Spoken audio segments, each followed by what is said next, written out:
We now bring in Fasila also. Fasila, she's a very young lawyer from Kerala, and I might call it Kerala or Kerala.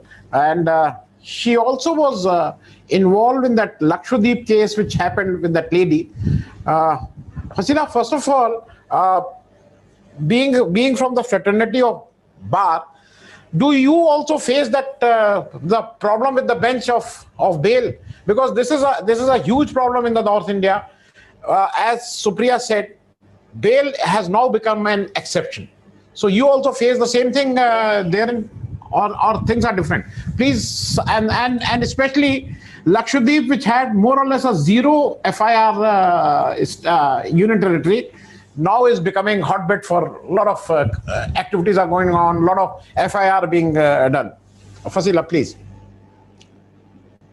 Yes. First of all, sir, I am also from Lakshadweep only, not from Kerala. That is great. Okay. I work in Kerala. So, sir, basically, the law of sedition itself, the way it is worded, it is bound to be misused. The law itself is the problem. It is the wordings itself is the problem. Now, talking about bail, yes, bail in sedition cases is an exception because it's high. Almost of the cases, no, if I can say, all of these cases are very, very politically motivated. They do not generally have any kind of essence in them. Now, if I talk about Aisha Sultana's case of Lakshadweep, luckily she got bail. Now, when she got bail, one thing we understood was this was an exception. We were lucky that she got bail in this case. That has not been the scenario with all other people who have been charged with this section. So another thing that we need to note is that if we look at how this sedition law has been kept on charging, as Sir said, like after 2014, the number of cases that has been charged under 124A has increased a lot, but the rate of conviction remains as low as 2 to 3%. So this clearly shows that these are, and when this government charges people with laws like laws of sedition and all, they know very clearly what are the Supreme Court guidelines. The chances of conviction in these cases are generally very low, but their idea is not to get these people convicted. Their idea, as Supriya ma'am said, is to create this fear among people, so that like in Lakshadweep, when protests were going on, they found a word that came out of a girl's mouth, that you can charge her with sedition, and probably everybody else who's talking about it can be scared, or you can create fear among them, so that people's voices can be scuttled. People do not talk against the government. So this has been happening all across for some years now. And if you look at the history also, during the constitutional debates, Mr. K. Munshi sir had clearly, were talking against sedition. He had very clearly, he was strongly advocating even at that time that a law like this should not be put forth in a democracy like India. He said that criticism is the essence of democracy, and a law like sedition is a threat to democracy.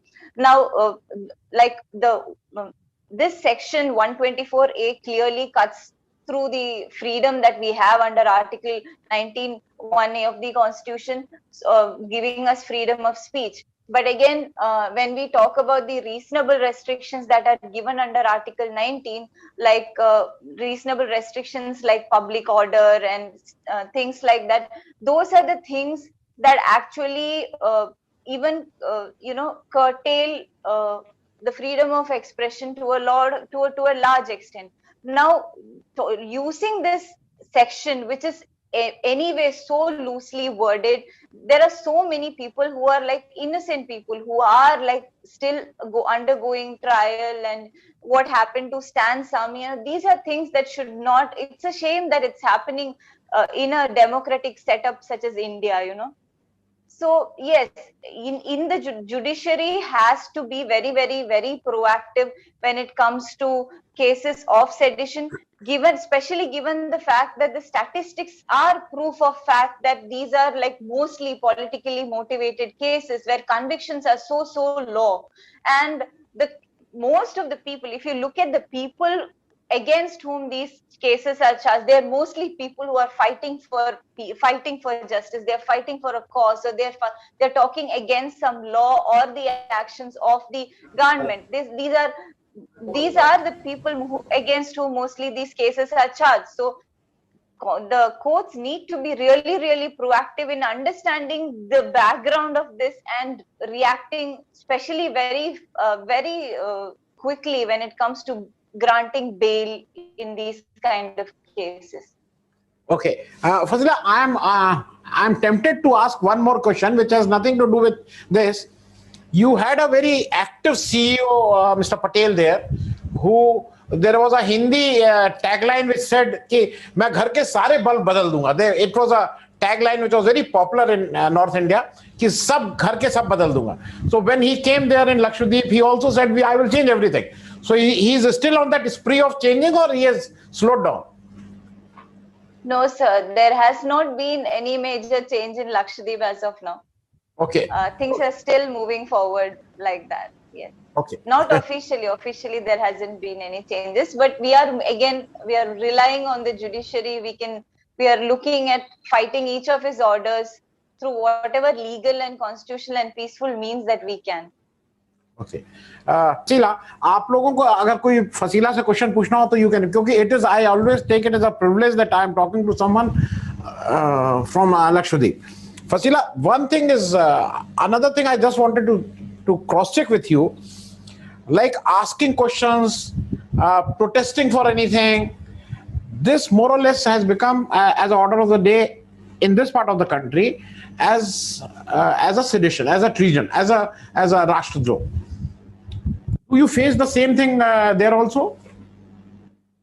Or you, because you have a different government, where you have a different government, and also the central government, this party doesn't have a much footprint at your place. Actually, if I can just add a question to Fasila, please. and then she can take it up together. Not a question, an observation and a question. One thing that the government also does all along is they are trying to widen the north versus south divide, because they haven't been able to get a foothold in the south. And so it's almost as if north versus south.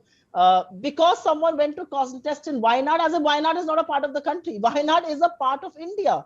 Kerala or Tamil Nadu or Andhra Pradesh or Telangana or Lakshadweep or Andaman are parts of India. Do you feel this massive divide that they're creating between the north and the south? Because we in north definitely feel this blatant attempt to widen this gap between the two parts of the country, as if it was a foreign land. Fasila, please. Yeah, see, everything related to this government relates to governance of hatred, governing through creating a divide, be it divide based on language, be it divide based on religion. There is a lot of reliance of focusing on the divisions rather than trying to unite people and talking about it all together. Now, if we can talk about this, if we look at this country from 2014, there is a clear focus on changing the whole idea of what our nation is and what nationalism is. Today it's almost as if nation means the government, nationalism means this government, and anybody who is talking against this nation or against this government is talking against the nation. But that's not the idea of India. Is that India is its people. We start our constitution talking about we the people, and we the people give ourselves the constitution. So people make the nation, not this government, not any government for that matter.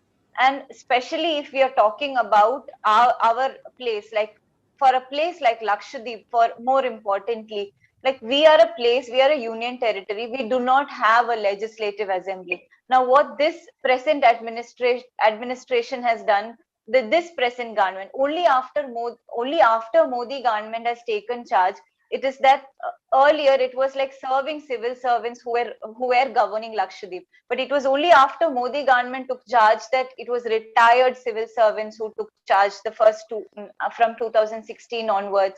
Now today we have a completely political appointee who has no accountability, no service book to maintain.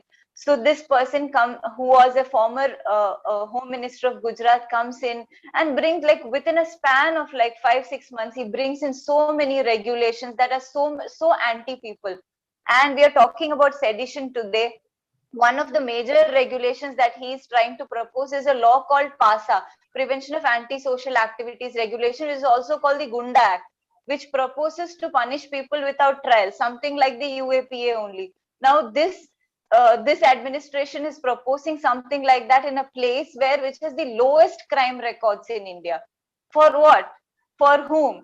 And when we are questioning the government, the kind of justifications this administration is coming up are things so malicious. Something like around 90 nautical miles away from Lakshadweep, there was a terrorist bot that was caught which had AK-47. These are the kind of things that they are putting it out in the media. When if you check the facts, you know that there was a foreign boat which had Sri Lankan national, which had nothing to do with the people of Lakshadweep, was caught by a Navy and Coast Guard operation.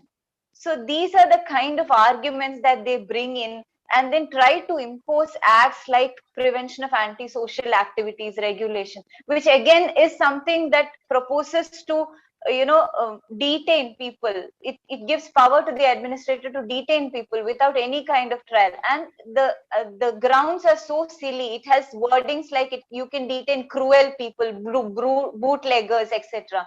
Such loosely worded regulation. So it was in this scenario that Aisha Sultana, just while criticizing, and she made this comment in a context like Lakshadweep was a completely COVID-free area until December 2020. This administrator took charge and he removed the COVID restrictions, like quarantine restrictions for entry into the islands. Now today, as we talk, there are 50 plus deaths in the islands. We are a very small population.